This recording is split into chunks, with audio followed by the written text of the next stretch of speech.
इस वक्त हम मुजफ्फरनगर की चरथावल विधानसभा सीट पर मौजूद हैं। हमारे साथ बातचीत करने के लिए मौजूद हैं चरथावल विधायक पंकज मलिक जी। बातचीत कर लेते हैं। विधायक जी, क्या कहना चाहेंगे? जिस तरीके से आपका तकरीबन 3 साल का कार्यकाल पूरा हो चुका है, तो उसको लेकर के क्या कहना चाहेंगे? देखिए, परमपिता परमेश्वर की कृपा से, ऊपर वाले के रहम से, यहाँ की जनता के सहयोग से हम लोग विधानसभा में जाने का हमें मौका मिला। समाजवादी पार्टी का कैंडिडेट हूँ मैं। पार्टी को लोगों ने सम्मान दिया, ताकत दी और हम लोग सदन में पहुँचने का काम हुआ। फिर लोकसभा का चुनाव आया, हमने 2 वर्ष ठीक ठाक काम किया तो लोगों को उम्मीद थी, और यहाँ जिस तरह का अहंकार उभरा हुआ था, अहंकार को हराने के लिए जनता ने वोट दिया। फिर लोकसभा में समाजवादी पार्टी का प्रत्याशी जीत करके गया। हम लोगों ने साफ सुथरी राजनीति करने का संकल्प लिया था, और ऊपर वाले के रहम से, ईश्वर की कृपा से हम उसी पे चल रहे हैं। हम किसी को लड़ाने का काम नहीं करते, धमकाने का काम नहीं करते।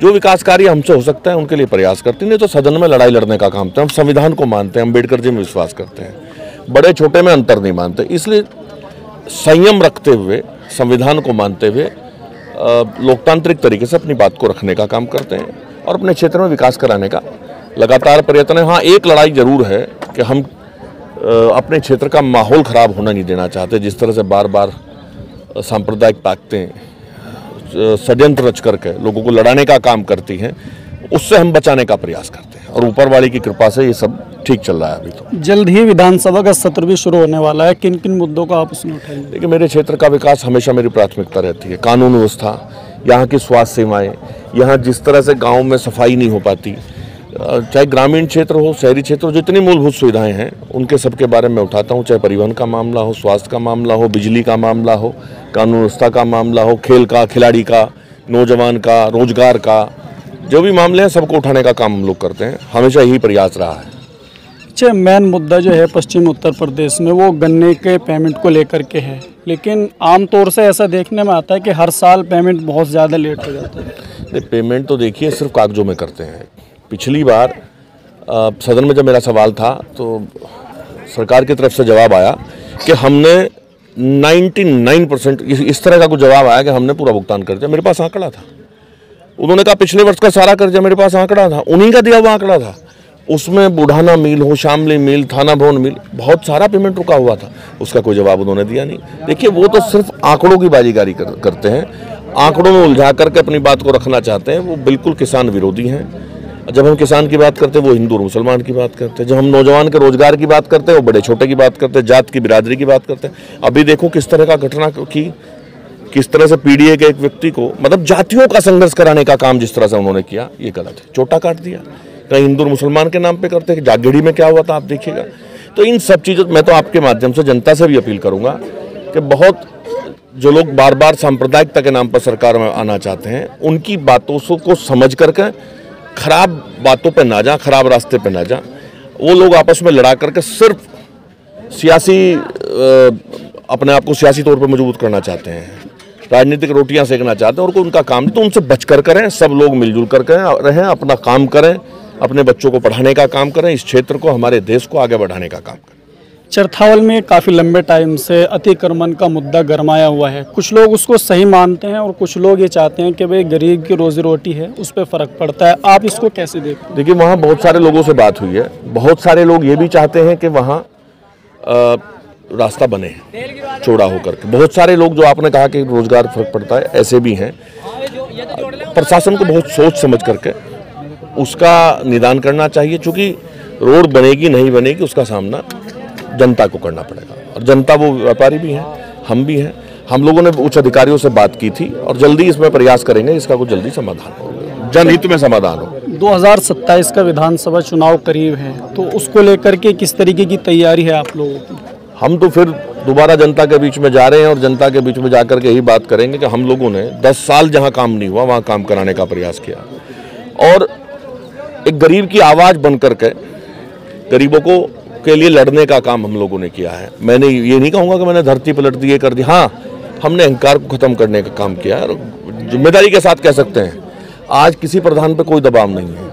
आज क्षेत्र के विधायक भी समाजवादी पार्टी के हैं, मैं हूँ, जनता की बदौलत यहाँ के सांसद भी हैं समाजवादी पार्टी, पर हम किसी को धमकाने का काम नहीं करते। हाँ, लड़ सकते हैं हम लोग, एक लिमिट में लड़ सकते हैं, जनता के लिए लड़ सकते हैं, जनता से नहीं लड़ते हम, जो जनता का चुनाव प्रतिनिधि उसे धमका करके नहीं रखते हम।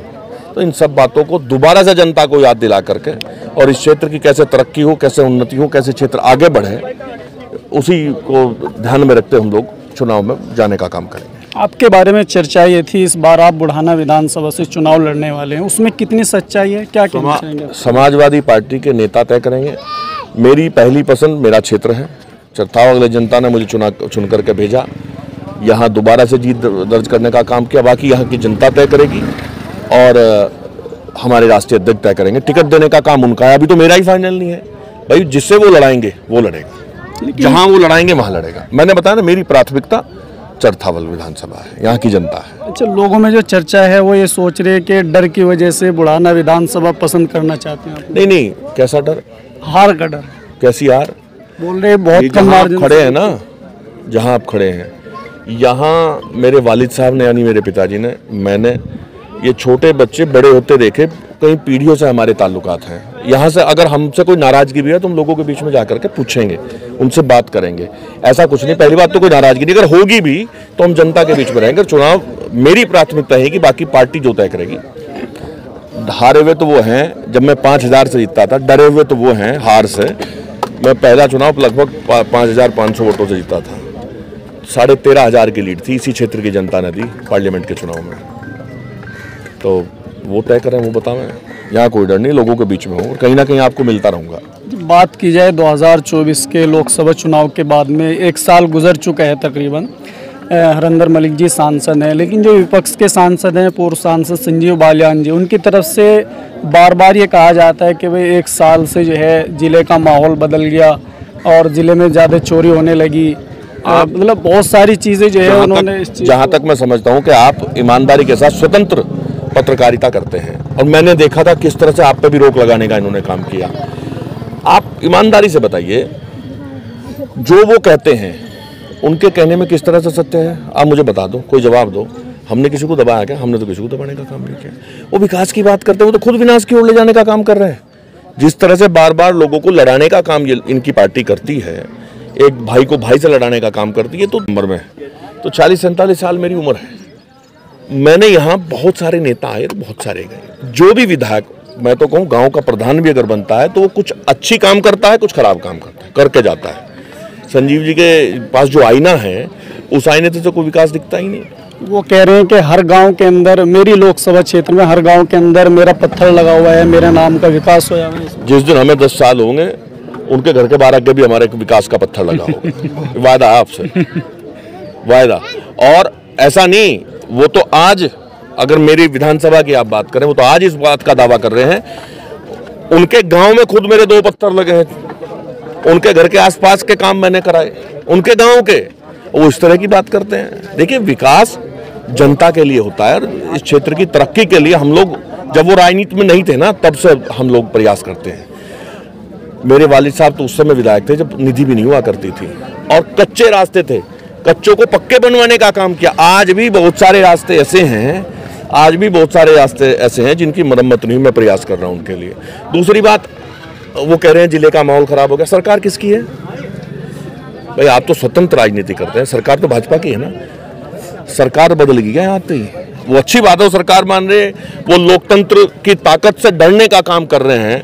हड़बड़ाहट में सरकार भी हमारी उन्होंने बता दी, बहुत अच्छी बात है। मैं उनके शब्दों का स्वागत करता हूँ। परमपिता परमेश्वर से, अल्लाह ताला से प्रार्थना करता हूँ, दुआ करता हूँ कि आने वाले समय में अखिलेश जी हमारे मुख्यमंत्री बने और हमारी सरकार बने, तब हम एहसास कराएंगे विकास क्या होता है। आज भी हम लोग रास्ते पे हैं, वो तो जो भी गलत घटनाएं होती हैं सारी हम पे डालते हैं। कानून व्यवस्था किसका जिम्मेदारी? हम तो 12 लगातार सवाल उठाते हैं। मैं उनसे पूछना चाहता हूँ, ऐसा क्या सत्ता का दबाव था? इतनी घटनाएं 10 साल में हुई जब वो एमपी थे, वो ये बताएं कितनी बार सदन में उठाने का काम किया उन्होंने? बताओ, सदन में कहीं आवाज आई उनकी? हम बोलते हैं, हमारे मुजफ्फरनगर के सांसद बोलते हैं, हमारे कैराना के सांसद बोलते हैं, जितने भी हमारे सांसद हैं कहीं ना कहीं आवाज उठाने का काम करते हैं। और आप देखते हुए किस तरह संभल में हमारी आवाज को दबाने का काम किया। वो हिंदू और मुसलमान में फर्क डाल करके एक ही रास्ते पे चल करके सांप्रदायिकता फैला करके आगे बढ़ना चाहते हैं और उनके पास कुछ नहीं। अच्छा, एक बात बताओ, मैं ईश्वर से डर करके कह रहा हूँ, जिस दिन हम लोग सत्ता में आएंगे, यहाँ आम जनमानस के लिए एम्स की तर्ज पर अस्पताल होंगे, आज भी हम लोग लगातार सवाल उठाने का काम करते हैं, सवाल सरकार से आज भी हम लोग डिमांड करते हैं। और बड़े विश्वविद्यालय का निर्माण यहाँ होगा, यहाँ कहीं यूनिवर्सिटी बनाएंगे तो 10 साल कह रहे हैं, 10 साल में सड़क बनवा, सड़क तो पूरे देश में बन रही है, बताओ बन नहीं रही क्या? और कह रहे मोदी जी के राज तो व्यापारीकरण हो गया। सड़क पर तो जब आम आदमी जाता है तो पैसे देता है, टोल दे रहा नहीं दे रहा, इसका तो व्यापारीकरण हो गया, हर जगह टोल है। तो आप खुद बताओ, वो दरअसल वो बेचारे कंफ्यूज हैं। आप देखो जहां भी जाते हैं पहला काम ये करते हैं कि भाई मुझे तुमने हरा दिया। भाई जनता ने हरा दिया, तुम्हारे कर्म ऐसे होंगे। मैं चुनाव हारा 2017 में, चुनाव हारते ही हम लोग जनता के निर्णय को स्वीकारा और फिर उनकी सेवा में लगने का काम किया। चौथा दिन होगा मेरी चुनाव के हार का। जनता मेरे पास आई, मैं उनके साथ जाकर के जिले के अधिकारियों से मिला। शामली की बात है, शामली में था। और यहाँ भी चाहे बुढ़ाना का चुनाव हो, चाहे बघरा का चुनाव, कोई भी चुनाव हो ब्लॉक प्रमुखी का, हम अकेले मजबूती से लड़ते रहे, जनता के सहयोग से, जनता के लिए, लोकतंत्र को बचाने का लगातार हमने काम किया। उनकी बात तो बना जाओ, वो तो कंफ्यूज करने का काम, खुद कंफ्यूज है बेचारे, उनकी समझ में नहीं आ रहा काम क्या करें। अब पता लगा क्रिकेट खेल ले बढ़िया, मैं तो खिलाड़ी रहा क्रिकेट का। मैं तो एक दिन उनसे कहूंगा कि मित्रों तो मैच रखो आप हमसे, अच्छी बात है, कोई दिक्कत नहीं। तो उन्हें कोई काम ही नहीं रहा बेचारों को। लास्ट सवाल, पिछले दिनों चर्चा ये भी चली थी, आपके छोटे भाई निशांत मलिक बुढ़ाना से चुनाव लड़ने की तैयारी में है, तो उसको लेकर क्या है? हमारे परिवार ने हमेशा जनसेवा करने का काम किया और अभी तक मेरे परिवार ने किसी दूसरे को राजनीति में लाने का विचार नहीं किया। ये तो बहुत सारे शुभचिंतक हमारी पार्टी में भी हमारे हैं ना। और दूसरी बात, मान लिया कल राष्ट्रीय अध्यक्ष जी आपको लड़ा दे तो मैं कैसे रोक दूंगा? राष्ट्रीय अध्यक्ष जी का फैसला है। हाँ, इतना जरूर है, अभी हमारे परिवार का ऐसा कोई इरादा नहीं है। अगर राष्ट्रीय अध्यक्ष जी कहेंगे तो मैं चुनाव लड़ूंगा। राष्ट्रीय अध्यक्ष जी अगर आदरणीय अखिलेश यादव जी अगर सिंबल देंगे, टिकट देंगे तो मैं चुनाव लड़ूंगा। और दूसरे का कोई मन अभी नहीं है, ना इस तरह की कोई बात है। वो तो सीधा साधा लड़का है, शादी ब्याहों में जाता रहे और कोई काम नहीं। सही बात है, ये तो मुखालिफ लोग हैं जो इस तरह की बात करते हैं। अच्छा, आज यहाँ पे एक खेल का आयोजन हो रहा है, इस तरीके के आयोजन बहुत ही कमी के साथ में देखने को मिलते हैं। मैं तो बहुत इनको लेकर क्या कहें? मैं तो बहुत खुश हूँ। तावली में जिस तरह से बड़े गांव जितने भी हैं हमारे माइनॉरिटी के, उन्हें बदनाम करने का काम जिस तरह से किया जाता है, कई बार कैराना का उदाहरण दिया जाता है, आप समझ गए होंगे मैं क्या कहना चाह रहा। ऐसी जगह में एक भाईचारे को कायम करने के लिए, नौजवानों को का उत्साहवर्धन करने के लिए खेल का आयोजन किया जा रहा है। मैं बधाई के पात्र है, बच्चियां भी मुझे दिखी, बच्चे यहाँ खेलेंगे, बहुत अच्छी बात है, बहुत अच्छा आयोजन है। इसके लिए पूरे गांव को मुबारकबाद। आमतौर से लोगों की शिकायत रहती है हर गांव के अंदर एक छोटा सा स्टेडियम होना चाहिए, उसके प्रयास भी किए जाते हैं लेकिन पॉसिबल नहीं हो। बहुत सारी चीज़ है, जैसे मैंने बहुत सारे लोगों से प्रयास किया था। मैं मिनिस्टर से मिला था, खेल मंत्री से, उन्होंने कहा था कि अधिकारी भी मेरे से मिलने आए थे, उन्होंने कहा था कि यहाँ जहाँ जहाँ जमीन है ग्राम पंचायत प्रस्ताव कर दें। बहुत सारे लोगों से हमने भिजवाया, टेक्निकली निरस्त हो गया और बहुत सारे लोगों ने के पास थी ही नहीं जमीन। तो हम लोग प्रयास करते रहते हैं इसके लिए। सरकार कोई भी हो, योजना बनती है वो जनता के लिए बनती है। अभी भी मैं प्रयासरत हूँ, कुछ ना कुछ अच्छा काम करने का प्रयास रहेगा और अच्छा काम करेंगे। तो चलिए, खैर अभी हम बात कर रहे थे चरथाल विधायक पंकज मलिक जी से। कई सारे सवाल इनसे आज हमने किए हैं और जिस तरीके से 2027 के चुनाव में, वैसे तो अभी काफ़ी लंबा टाइम है लेकिन उसकी तैयारियां और चर्चाएं अभी से शुरू हो चुकी हैं। अब देखने वाली बात यह है कि जनता 2027 के चुनाव में किसको पसंद करेगी और किसको वोट देने का काम करेगी। इन्हीं सब बातों को लेकर अगर आपके मन में भी कोई सवाल हो, कमेंट बॉक्स में लिख सकते हैं। शुक्रिया।